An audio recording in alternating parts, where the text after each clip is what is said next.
राम राम हरे हरे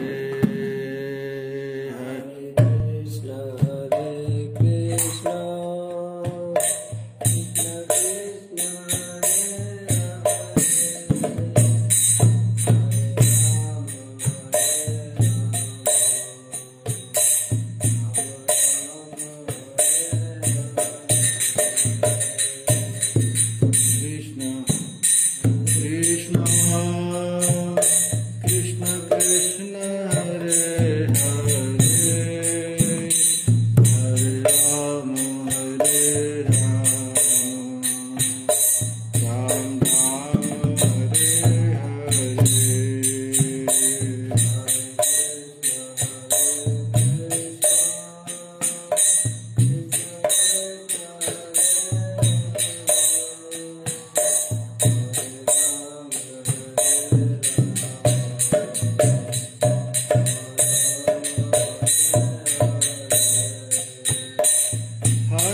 कृष्ण हरे कृष्ण कृष्ण कृष्ण हरे हरे हरे राम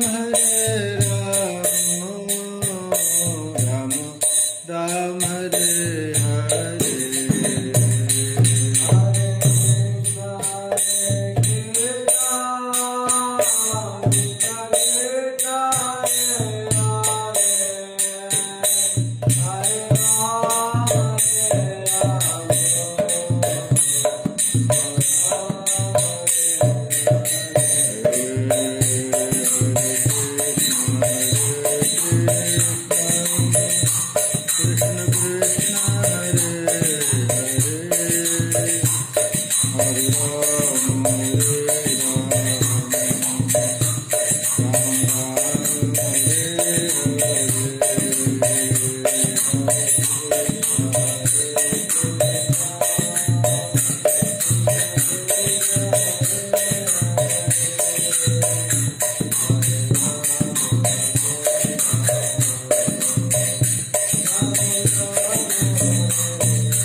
कृष्ण हरे हरे हरे राम राम राम हरे हरे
श्री हरिनाम महाराज की श्री वृषभानुनंदिनी की जय जय श्री राधे जय जय श्री राधे जय जय श्री राधे। नाम संकीर्तन ही एक ऐसी साधन है जिसको करने से किसी विधि निषेध से ऊपर विधि निषेध के चक्कर में न पड़ करके और केवल अपने को छोटा समझ करके नाम लेना प्रारंभ करे तो इस कलयुग में बहुत जल्दी प्रभावित करता है। लेकिन सतर्क यही है कि अपने को कहीं बड़ा न मान ले। यहाँ तक कि यदि कोई महात्मा आ रहा हो तो उसको देख करके तुरंत खड़ा हो जाए। और यदि खड़ा नहीं होता है तो स्कंद पुराण में तो लिखा गया है, दृष्ट्वा भागवतम दूरात सम्मुखम जो न गच्छति गृह्णाति हरिस्तस्य पूजाम च 10 वर्षिका। जो दूर से वैष्णव को आया देख करके उठकर खड़ा नहीं हो जाता और अगवानी के लिए चल नहीं देता है, तो भगवान 10 वर्ष की सेवा उसका स्वीकार नहीं करते। वो सेवा भी करेगा तो भगवान स्वीकार नहीं करेगा। यानी ये सब कहने का तात्पर्य यही है कि जब तक दीनता नहीं आएगी तो नाम चलेगा नहीं। नाम चलाने के लिए दीन बनना पड़ता है। इसलिए हमेशा कहा गया है कि तुम भगवान से भी अधिक भक्तों की सेवा करो, क्योंकि भगवान तो कुछ बोलने वाले नहीं। संत में यदि कोई दोष दृष्टि इत्यादि होता है तो भजन नष्ट हो जाता है। सदृश गोविंद बढ़ाई, शास्त्र में लिखा गया है कि भक्त को वैसा ही बढ़ाई दे जैसे गोविंद की बढ़ाई। संत भगवंत अंतर निरंतर नहीं किमपि मति विफल कह दास तुलसी। विनय पत्रिका में तुलसीदास जी कहते हैं कि संत भगवंत अंतर निरंतर नहीं, भगवान में और भगवान के भक्त में कभी उनमें अंतर मत देखना। और मति विमल कह दास तुलसी, यदि विमल मति होगा तभी ऐसा समझ में आएगा। क्योंकि भगवान कहाँ है? संत के हृदय में, प्रत्येक प्राणियों के हृदय में है। तो हम संत को पूज दिए तो भगवान का भी पूजा हो, भगवान है। जैसे भगवान की विधि पूर्वक पूजा का विधान है, उसी प्रकार भगवत भक्तों को भी पूजा करने का विधान है। स्वशक्त्या पूजया विष्णु स्तुविताथ कृतांजलि आत्मनो वैष्णवानाम च शक्त्या चैव यथाविधि। अपनी शक्ति के अनुसार विष्णु की पूजा करके बद्धांजलि होकर स्तुति करना चाहिए, क्योंकि भक्तों के संतुष्ट होने से हरि स्वतः संतुष्ट हो जाते हैं, और हरि के संतुष्ट होने से देवता अपने आप संतुष्ट हो जाते हैं। जैसे ब्रह्म वैवर्त पुराण में लिखा गया है, भक्ते तुष्टे हरि तुष्टो हरौ तुष्टो न देवता भवंती सिक्ता शाखा से यथा मूल निषेवनात्। भक्तों की चरण की सेवा करने से भगवान जैसा प्रसन्न होते हैं, वैसा अपनी सेवा से कभी प्रसन्न नहीं होते। यथा भागवतानां तु पदाम भोजोरु सेवनात् तथा स्वराधने चापी न प्रीतो भगवान हरि। भक्त के प्रसन्न होने से हरि प्रसन्न हो जाते, और हरि के प्रसन्न हो जाने से सब देवता प्रसन्न हो जाते हैं। इसलिए मूल निषेचना, मूल की सेवा करने से सब हो जाता है। तन मन धन आगे धर, सब कुछ छोड़ करके भगवान का भजन कर। तो ये भगवान के भजन करने में तो अहंकार आ भी सकता है, लेकिन भक्तों के सेवा करने से अहंकार नहीं आएगा, क्योंकि भक्त लोग तो तोड़ देंगे। भक्त लोग के पास तो चलेगा नहीं अहंकार। इसलिए शास्त्रों में लिखा गया है, भगवान की पूजा करने से शायद भक्त को अहंकार आ जाए कि मैं महात्मा हूं, और किसी छोटे से छोटे भक्तों की सेवा करने से दीनता आती है। इसीलिए सरकार जब नाम संकीर्तन में जाते थे और रास्ता में कोई भी कैसा भी गला में कंठी देखते थे तो तुरंत चरणामृत लेते थे। रघुनाथ दास गोस्वामी कहते हैं कि ब्रजवासियों में जब तक निष्ठा नहीं होगी तो भगवान कैसे मिलेंगे। ये ब्रजवासी लोग ब्रजवासी यदि कीर्तन करे या न करे, उनमें दोष न देखना। वो भगवत स्वरूप है, उनमें कभी दोष नहीं देखना।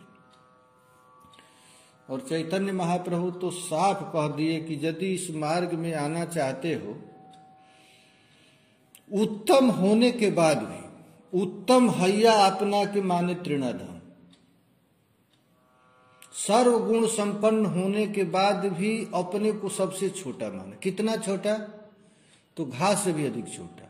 उत्तम हैया अपना के माने तृणाधम, लेकिन ये सब दैन्यता कहने की चीज है। बहुत भजन करने पर जब चित्त शुद्ध हो जाता है, भक्त की रति के स्टेज पर आता है, तब ये दीनता आती है। दीनता बहुत कठिन चीज, दीनता एक कृपा साध्य है, ये दीनता आती ही नहीं है। कहते हैं कि उत्तम हैया अपना के माने तृणाधम, तृणातपि तृण की अपेक्षा सुनीचे न, तरोरिव तरु के सदृश सहिष्णुना अमानिना। इस प्रकार इतना छोटा होना है। दुई प्रकारे सहिष्णुता करे वृक्ष से, ये दो तरह से होना है। एक तो तृण से अधिक छोटा होना है और वृक्ष से अधिक सहनशील होना है।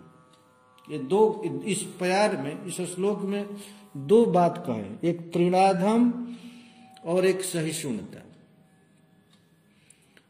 तृणाधम का अर्थ होता है आप इतना छोटे बन जाओ कि कोई लात मार के चल जाए, तो आपको ये भी न लगे कोई हमको लात मारा। फिर धीरे धीरे, जैसे घास पर कोई पैर रखता है तो घास कभी नहीं कहता पैर क्यों रख दिया, फिर चल देते हैं तो धीरे धीरे खड़ा हो जाता है। देखिए कितना महाप्रभु ने जो बात बताया है भक्ति के लिए। तृणाधपि सुनीचे न तरोरिव सहिष्णुना, उत्तम हैया अपना के माने तृणाधम। हम लोग थोड़ा सा भजन कर लेते हैं, अहंकार कर लेते हैं कि अरे हम महात्मा हैं, भक्त हैं, तो भजन यदि होगा तो अपने आप को छोटा मानेगा, या भजन नहीं होगा तब आता है कि हम कुछ भी भक्त हैं। अब पैर और तो कभी छुमाना नहीं। हम भगवान की सेवा, ये कीर्तन कराना क्या हुआ, हम भगवान की सेवा कर रहे हैं। अब भगवान ही कीर्तन कर रहे हैं, हमको सेवा का सुअवसर दे रहे हैं, हमारे कहने पर कीर्तन कर रहे हैं लोग। तो ये मत सोचना वो भगवान है, हमारी इच्छा पूरा कर रहे हैं।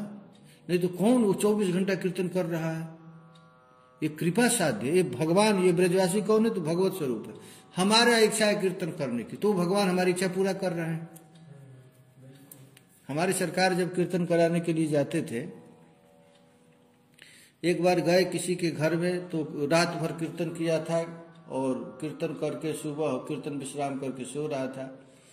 तो गए सरकार, वो सो रहा था तो उसका पैर दबाने लगे, कहे कि रे रात भर आप कीर्तन किए हैं। तो कहा सरकार आप हमारे पैर क्यों छू रहे हैं? तो कहे सरकार ने एक दोहा तुलसीदास जी का गाया, तुलसी वाके मुखन से धोखो निकसत राम, ताके पग के पगतरी मेरो तन के चाम। जो धोखा से भी एक बार राम बोल देता है तो मैं उस भक्त का अपने शरीर के चाम का जूता बने फिर भी ऋण से ऋण नहीं होऊंगा। धोखा से जो ना, और जो प्रेम से श्रद्धा से 24 घंटा नाम कीर्तन किया है, वो क्या है, वो तो पूज्य भगवान ही है। ऐसा भावना रखें। यही कहते उत्तम हैया अपना के माने तृणाधम, और दुई प्रकारे सहिष्णुता करे आत्मसम। दो प्रकार से, कैसे? तो एक वृक्ष का उदाहरण महाप्रभु देते हैं। वृक्ष जेन काटी ले किछु ना बोला, वृक्ष जैसा सहन शक्ति बनना है। भजन करना है तो वृक्ष जैसा सहन शक्ति बनना। तो वृक्ष का नाम क्यों लिए? तो सेवा किसी से मत लो, सूखे मर जाएगा वृक्ष, लेकिन पानी किसी से मत नहीं मांगेगा। सूखा या मले कार्य पानी ना मांगो, माने अपने लिए वो कुछ नहीं मांगता, सूख जाएगा लेकिन पानी नहीं मांगे। और जे मांगे तार दे अपन फल, और जो कोई मांगता है तो अपना लकड़ी देता है, पत्ता दे देता है, अपना फल दे देता है, अपना फूल दे देता है, दूसरों को देने के लिए सब कुछ दे देता है, अपना शरीर भी दे देता है, सब कुछ दे दिया, लेकिन अपने लिए सूख कर मर जाएगा पानी के बिना, लेकिन किसी से मांगेगा नहीं। इसलिए महाप्रभु ये वृक्ष का उदाहरण दिए। धर्म वृष्टि सहे आने करे रक्षण, और वर्षा अपने ऊपर पड़ेगा, लेकिन जो उसके नीचे रहेगा उसको वर्षा रोक लेगा। ये महाप्रभु ने वृक्ष का क्या उदाहरण दिए कि दूसरे का अपमान गाली तो सह लो, लेकिन तुम किसी को गाली मत दो। अपने कष्ट सह लेना लेकिन दूसरों को सुख देना। धर्म वृष्टि सहे आनेर करे रक्षण। उत्तम हैया वैष्णव हवे निरभिमान। सर्वगुण संपन्न होने के बाद भी, सब कला में दक्ष होने के बाद भी अपने को सर्वथा अयोग्य समझना, यही कहते उत्तम हैया वैष्णव हवे निरभिमान। उत्तम वैष्णव अपने को निरभिमान होवे या जीवे सम्मान दिवे जाने कृष्ण अधिष्ठान। निरभिमान होना है। उत्तम होने के बावजूद भी, सर्वगुण संपन्न सब कला दक्ष होने के बाद भी अपने को छोटा मानना है। और जीव को सम्मान किस लिए देना है? कोई शराब पी रहा है, कोई जीव शराब पी रहा है, कोई गाली दे रहा है, तो उसका निंदा नहीं करना है, उसको भी सम्मान करना है। क्यों सम्मान करना है? तो जाने कृष्ण अधिष्ठान, उसके अंदर ठाकुर जी हैं। अरे वो सिगरेट पी रहा है, हम घृणा कर देते हैं तो वह भक्ति नहीं मिलेगी। वो बीड़ी पी रहा है, कहते हैं कि जीव को सम्मान देना है। सम्मान क्यों देना है? तो जाने कृष्ण अधिष्ठान, ये कृष्ण के अधिष्ठान है। यही मौत हैया जय कृष्ण नाम लय। इतनी योग्यता रह करके जो नाम संकीर्तन करता है, अब इतनी योग्यता हो तब नाम संकीर्तन फल। हम लोग कहते हैं कि नाम कर रहे हैं, नाम में कुछ फल नहीं मिल रहा है, कितना माला कर लिए कुछ नहीं हो रहा है, ऐसा कह देते हैं ना कि इतना दिन से भजन कर रहे हैं। अरे भाई भजन तो कर रहे हैं, लेकिन कैसे भजन करना है ये भी तो जानना पड़ेगा। कहते इतनी योग्यता रह करके यही मौत हैया जय कृष्ण नाम ल। इतना हो करके, इतना अपने योग्यता हो करके जो कृष्ण का नाम लेता है, आ कृष्णेर चरणे तार प्रेम उपजय, तब एक कृष्ण से ही काम बन जाएगा, एक कृष्ण नाम से ही बन जाएगा। तो जब ऐसी स्थिति नहीं है तो क्या नाम ना लो? ना ना ना, नाम लो। नाम तो छोड़ना नहीं है। किसी भी हालत में गंदे स्थिति में पड़े हो तब पर भी नाम नहीं छोड़। नाम ही प्रभु वहां रास्ता पर ले जाएंगे। केवल सतर्क रहना है कि हमेशा नाम रखना है। कृष्ण नाम लेते इस प्रकार बनकर जो कृष्ण का नाम लेता है, उसमें कृष्ण चरणों के प्रति प्रेम का प्रादुर्भाव होता है। अब इस पर हम लोगों को विचार करना है कि तृण की अपेक्षा तुच्छ होकर भगवान नाम लेना होगा। उत्तम होने के बावजूद भी, उत्तम होकर धन जन कुल मान विद्या भक्ति ये सब विषयों में श्रेष्ठ होने के बाद भी तृण से भी अपने को छोटा मानना। हमारे पास खूब धन है, हमारे पास बहुत जन है, बहुत जन माने बहुत फॉलोअर्स है, बहुत ऊंचे कुल में जन्म लिए, बहुत समाज में हमारा सम्मान है, बहुत भारी हमारे पास विद्या है। इतना होने के बाद भी, सब विषयों में सर्वश्रेष्ठ होने के बाद भी अपने को घास से छोटा मानना। देखो ये नाम लेने की कला महाप्रभु बता रहे हैं। सब विषयों में सबसे श्रेष्ठ भी यदि हो तो भी साधक अपने को सब विषयों में सबकी अपेक्षा अपने आप को हे समझना होगा। मैं सबसे छोटा हूं। अब उदाहरण महाप्रभु किसको दिए हैं? तो तृण की। तृण माने अत्यंत तुच्छ पदार्थ, किंतु वह तृण भी गाय आदि की सेवा में अपने आप को कृतार्थ कर रहा है। छोटा है लेकिन गैया उस तृण को ही खाती है, घास को खाती है। कहाँ तक करे, घर इत्यादि बनाने में भी वो घास काम में आता है, बहुत उपकार करता है, प्रत्यक्ष भाव से या अपरोक्ष भाव से। भगवत सेवा में भी सहायक है। किंतु मेरे द्वारा किसी का कोई उपकार नहीं होता और हम माला जप कर रहे हैं। हम भी अपना उपकार कुछ कुछ रोज उपकार करें। ये शरीर मिला है, ये तो शरीर छूट जाएगा, कब छूट जाएगा कोई ठीक नहीं। तो ये शरीर रोज उपकार। तृण का अर्थ होता है, तृण कितना उपकार करता है? तो तृण गैया को पुष्ट कर रहा है। उसी सूखे हुए घास से लोग झोपड़ी बना लेते हैं। कभी कभी ठाकुर जी की सेवा में भी दूब आ जाता है। दूब है ना, तृण, दूब को ठाकुर जी की सेवा में लगा देते हैं। भगवत सेवा में भी आ जाता है। तो हमेशा सोचना चाहिए कि अरे उस घास से भी तो मैं अधम हूं, ये घास भी होकर, तृण होकर, सबसे छोटे होकर भी कितना सेवा कर रहा है, ऐसा विचार करना पड़ेगा। यह सब बात केवल मुंह से कहने से नहीं हो चलेगा, यह अपने चित्त में अनुभूति होना पड़ेगा। बाप रे बाप, केवल कह दिए तृणादपि सुनिचने से कहना नहीं, ये स्वयं ऐसे दिखाना पड़ेगा। जब तक मन से, प्राण से अपने आप को तृण से भी छोटा नहीं समझेंगे, तब तक भाव की सिद्धि नहीं होगी।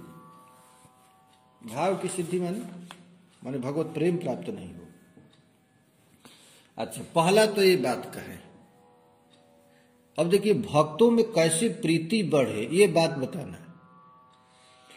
और तरोरिव सहिष्णुना, वृक्ष की तरह सहिष्णु होकर भगवान का नाम लेना है। वृक्ष जैसे दो प्रकार से सहिष्णु, वैसे दो प्रकार के सहिष्णु होना पड़ेगा। पहला है वृक्ष को काट लीजिए, लेकिन वृक्ष कभी नहीं कहेगा कि मत काटो। कितना भी कोई कष्ट दे रहा है, मैं सरकार को एक बार देखा, कीर्तन कराने के लिए गए एक घर में, वहां की स्त्रियां तैयार हो गई, तब तक उसका पति आया, इतना गाली दिया, इतना गाली दिया, वाह। और सरकार हाथ जोड़कर खड़े रहे। अंत में वो थक गया। सरकार कहे अब तो गाली दे लिए पूरा, अब तो कीर्तन करेंगे, तो हंस दिया। सरकार हम लोगों को शिक्षा दे रहे थे, हम लोगों को कोई गाली दे रहा है, क्यों गाली दे रहे हैं? और सरकार एकदम, तो यही कहते हैं कि वृक्ष जेन काटी ले किछु ना बोले, इतना गाली दिया, एक शब्द नहीं बोले। भगवान का भजन कितना कठिन काम है। वृक्ष की पहली सहिष्णुता है कि कोई भी व्यक्ति यदि वृक्ष को काट डाले तो भी वृक्ष उसको कुछ नहीं कहेगा, किसी प्रकार की आपत्ति भी प्रदर्शित नहीं करेगा। क्यों हमको गाली दे रहे हैं आप, हमारा क्या दोष है, अरे हम तो अच्छे हैं, अपना सफाई नहीं देता है, कोई दुख भी प्रकट नहीं करता। ऐसे वृक्ष की सहिष्णुता है। देखो, जो नाम का फल कृष्ण प्रेम पाने की इच्छा करे, उसको ऐसे ही सहिष्णु बनना पड़ेगा। आए केवल कहा नहीं है, भागवत में इसका उदाहरण तितिक्षु ब्राह्मण।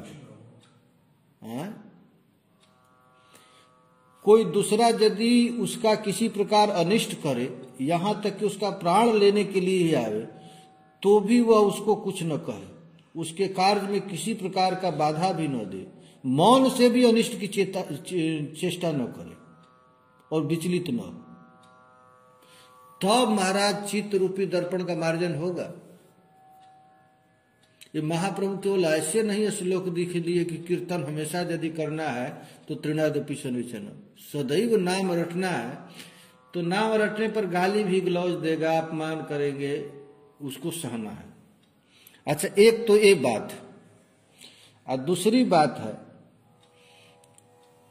सहिष्णु है, किसी भी तरह गाली दो, कुछ भी, कुछ बोलेगा नहीं। और दूसरा है अपने लिए मर जाएगा लेकिन मांगेगा नहीं, अपने लिए नहीं, दूसरे संत साधु के लिए मांग लेगा, दूसरे के लिए। सूखा या मरे तार पानी ना मांगे। वृक्ष की दूसरी सहिष्णुता यह है, वर्षा के अभाव में यदि वृक्ष सूख कर मर भी जाए तो भी वह किसी से जल नहीं मांगता, स्थिर भाव से खड़ा खड़ा जल के अभाव में कष्ट सहता है। इतनी है सहिष्णुता। नाम का मुख्य फल कृष्ण प्रेम की पाने की यदि इच्छा है तो आध्यात्मिक, अधिभौतिक, अधिदैव जो कुछ भी दुख या विपत्ति उपस्थित हो, साधक अविचलित चित्त से बिना उदास के उन दुख को सहना पड़ेगा। दुख विपत्ति में उद्धार की आशा से किसी भी निकट सहायता प्रार्थना नहीं करना, सब कुछ अपने लिए किए हुए कर्मों का फल मानकर अविचल चित्त से सहन करना पड़ेगा। ये देखिए कितनी विशेष बात। कितना भी भयानक कष्ट आ जाए, विपत्ति आ जाए, तो याचना मत करो, ये समझना कि हमारा प्रारब्ध, घबरावे नहीं। क्यों नहीं कुल्हाड़ी लेकर पेड़ को काटने लगते, लेकिन कभी नहीं करेंगे। इसका ज्वलंत उदाहरण है कौन? हरिदास ठाकुर। नामाचार्य हरिदास ठाकुर, उनको 22 बाजार में पीटा गया, लेकिन एक बार भी नहीं कहे कि हमको आप लोग क्यों पीट रहे हैं, बल्कि हाथ उठाकर कह रहे हे प्रभु ये अज्ञानी जीव हैं, इनको क्षमा कर देना, इन पर पाप मत लगाना। अर्थात जो पेड़ को काट रहा है तो पेड़ के यदि ऊपर फल पका हुआ है तो आम ही गिर जाता है, लो खा लो। काटने में यदि तुझको थोड़ा परेशानी हो रही, भूख लग रही तो थोड़ा एक आम खा लो। उसी तरह हरिदास ठाकुर महाप्रभु ने केवल कहा नहीं, अपने भक्तों को आदर्श दिखला दिया। क्या आदर्श दिखलाया कि देखो हरिदास ठाकुर को पीट रहे हैं, फिर भी वो पिटाई सहकर भी नाम रट रहे हैं।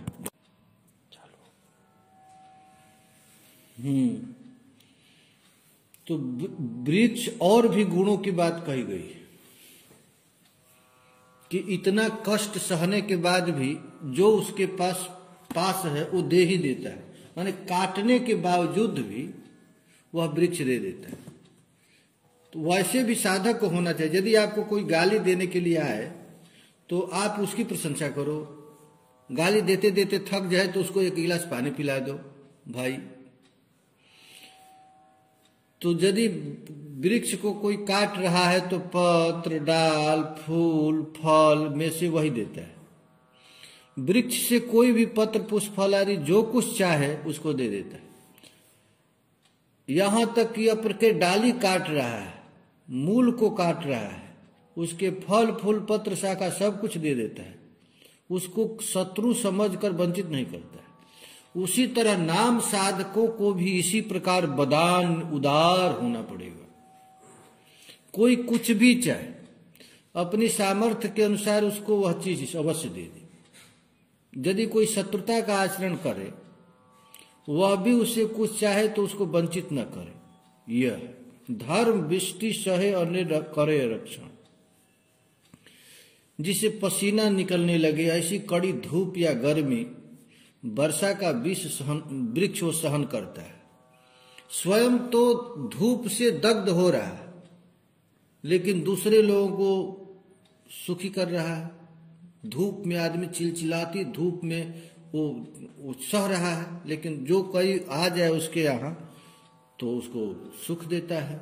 वर्षा से उसकी रक्षा करता है, छाया में बैठ करके लोग उसका रहते हैं, छाया का आश्रय देता है। उसी तरह नाम साधक को भी करना चाहिए। स्वयं न खा करके अन्नार्थी को अन्न दे, स्वयं विशेष असुविधा भोग करके शक्ति के सामर्थ्य अनुसार उसको प्रदान करे, उससे वंचित न करे। जो लोग वृक्ष की डाली काटते हैं, वृक्ष उसको भी छाया देता है, आश्रय देता है। इसीलिए गौरांग महाप्रभु ने नाम साधकों के लिए तरो रीव सहिष्णुना कहा। और दूसरी बात है दूसरों को सम्मान देना। स्वयं किसी प्रकार के सम्मान की आशा न रह करके दूसरों को सम्मान दे। यह क्या है, तो जो वैष्णव है वो अपने आप में सब गुण संपन्न होकर के भी निरभिमान होना। खूब पैसा वाला है तो अहंकार न करे, विद्या है फिर भी अहंकार न करे, उत्तम कुल में जन्म लिया है फिर भी अहंकार न करे।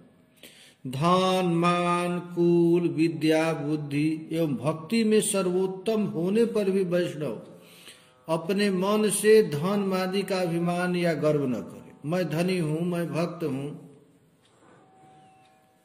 किसी से भी सम्मान प्राप्ति की आशा न करे।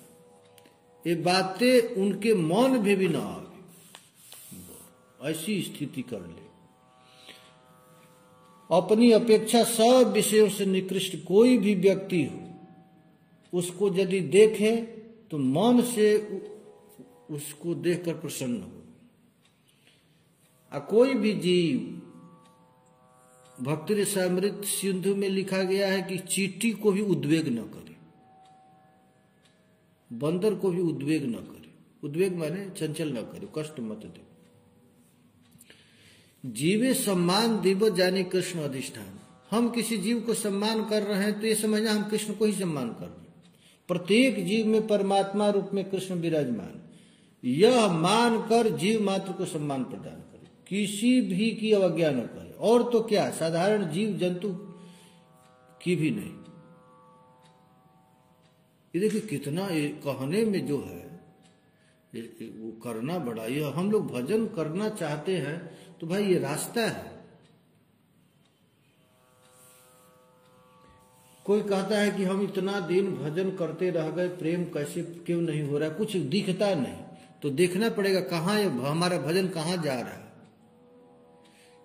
हे न कृष्ण नाम यदि लह बहुबार, तभी यदि नहे प्रेम नहे असुधार, तबे जानी अपराध ताहते प्रचुर, कृष्ण बीज कृष्ण न है अंकुर। बार बार भगवान के नाम लेने पर प्रत्येक जीव में परमात्मा के रूप में श्री कृष्ण, बार बार नाम लेने के बाद भी यदि कृष्ण के चरण कमल में प्रीति नहीं होता है, तब जानना चाहिए कि जरूर हमसे कुछ न कोई अपराध बन रहा है। प्रत्येक जीव ही भगवान के मंदिर के तुल्य है, इसलिए भक्त के सम्मान के योग्य है। श्री मंदिर संस्कार आदि विहीन भग्न विकृत अपरस्कृत अपरिच्छिन्न होने पर भी जिस प्रकार भक्त के लिए सदाचरण सम्मानीय है, उसी प्रकार जीव भी सामाजिक दृष्टि से नीच होने पर भी भक्त के लिए नमस्कार के योग्य, क्योंकि उसमें भी कृष्ण है। जैसे मंदिर टूटा हुआ है, टूट गया है, पुताई नहीं हुआ है, उसको देखकर प्रणाम करते हैं ना लोग। मंदिर शिव जी का मंदिर है, हनुमान जी का, उसको झुकते हैं। उसी तरह यदि कोई शराब पी रहा है, कोई मांस खा रहा है, कोई व्यभिचार कर रहा है, तो उसको भी वो टूटा हुआ मंदिर है तो भगवान है। हाँ, वो क्या है, मंदिर है लेकिन भंग है, टूटा हुआ है। सीमेंट, अरे सीमेंट जल गया है, चूना नहीं लगाया गया है, चमक नहीं रहा है। तो ब्राह्मण आदि चांडाल कुकुर अंत करी, दंडवत करीबे बहुमान करी। ब्राह्मण हो या चांडाल हो, कुकुर हो या सुअर हो, उनको भी बहुमान्य करी।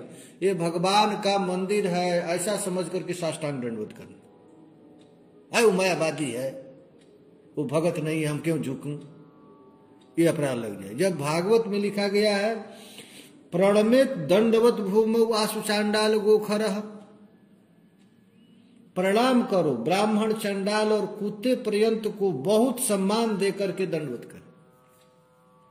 एक बार हम लोग जा रहे थे रास्ते में, तो सरकार ने एक प्रश्न पूछा, इस गधा में और आप लोगों में क्या संबंध है, कोई रिलेशन है? सबसे पूछ रहे थे, बताओ बताओ क्या रिलेशन। तो सरकार ने खुद कहा कि देखो ये गधा नहीं, ये भगवान है और मैं उनका सेवक हूं, ऐसा समझना, ये संबंध है।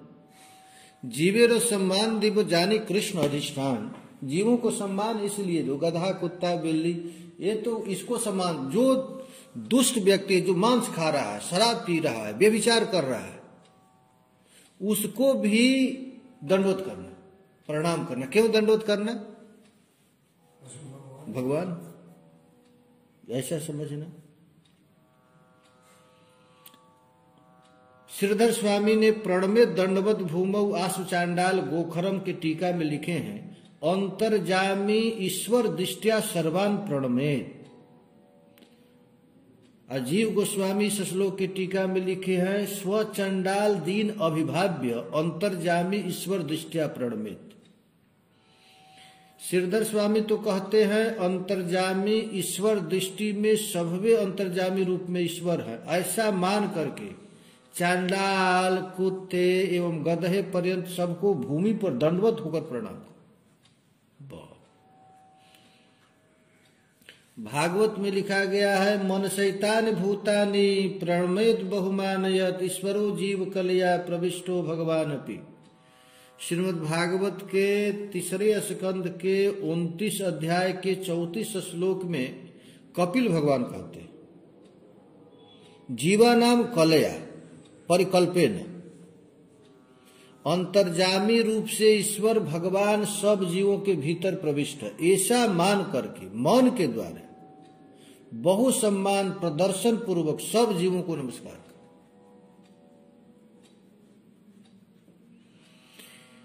सदा कीर्तन, अब इतना है तब हमेशा भगवान का नाम निकलेगा। हरे कृष्ण कृष्ण कृष्ण हरे हरे। और लोग कहते हैं कि पहले तो कीर्तन चलता था, बंद क्यों हो गए?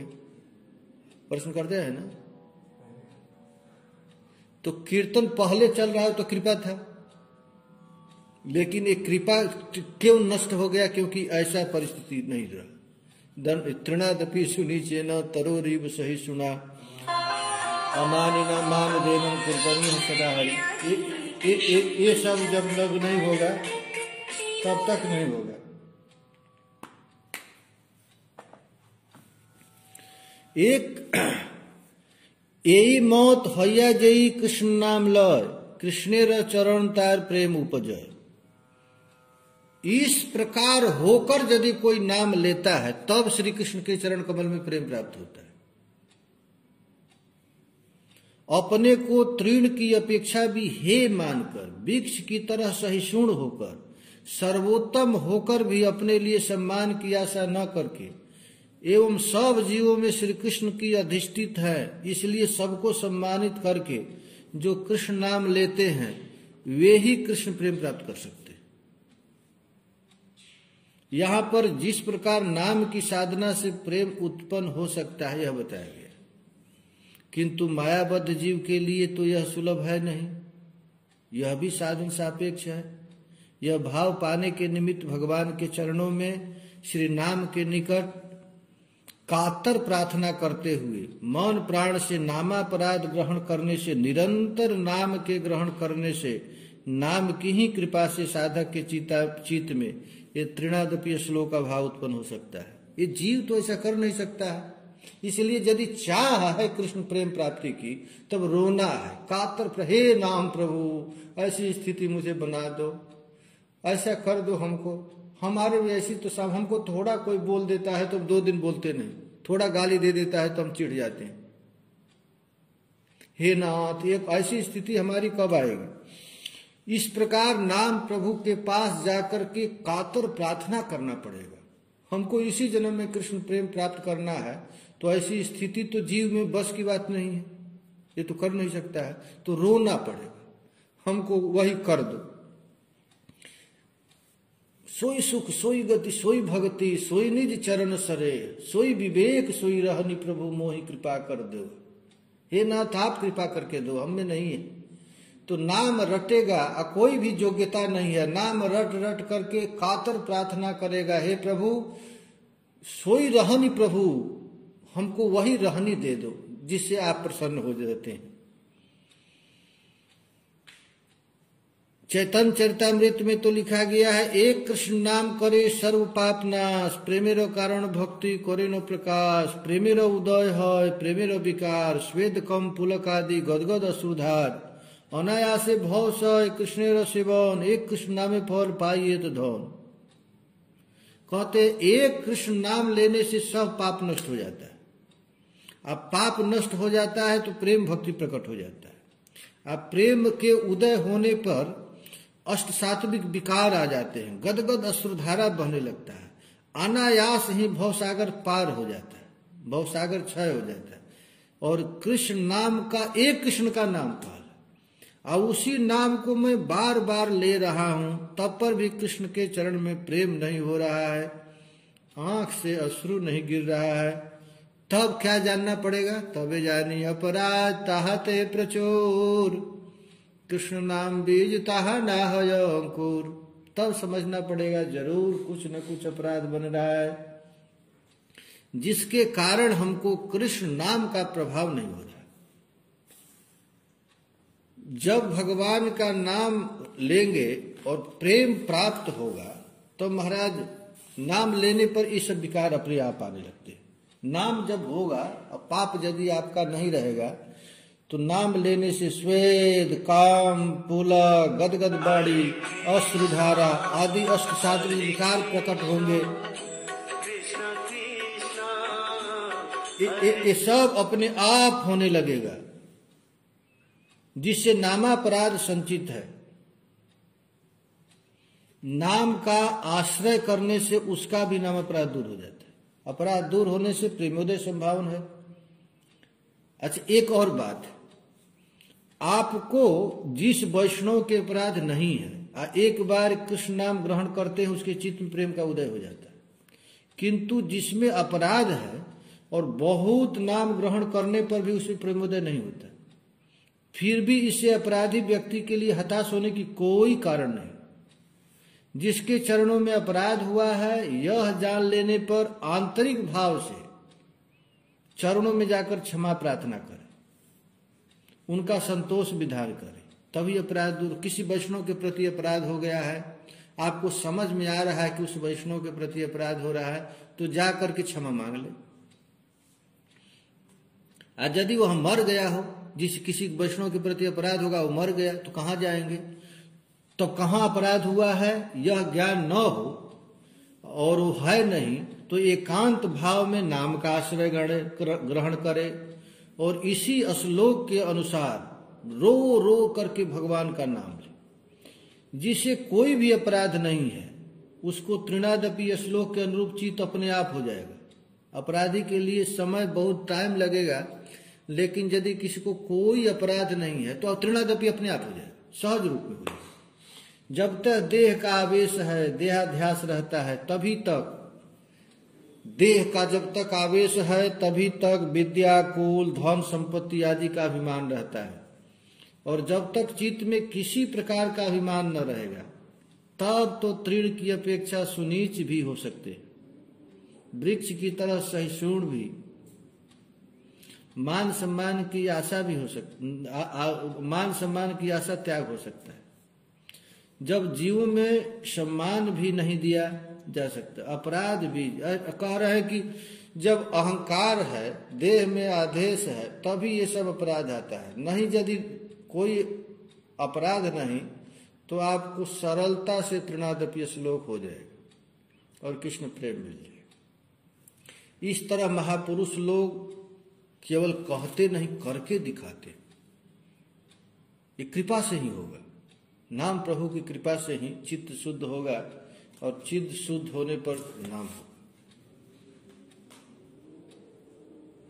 तृणादपि सुनिचेन तरोरीव सहिष्णुना अमानिना मान देनम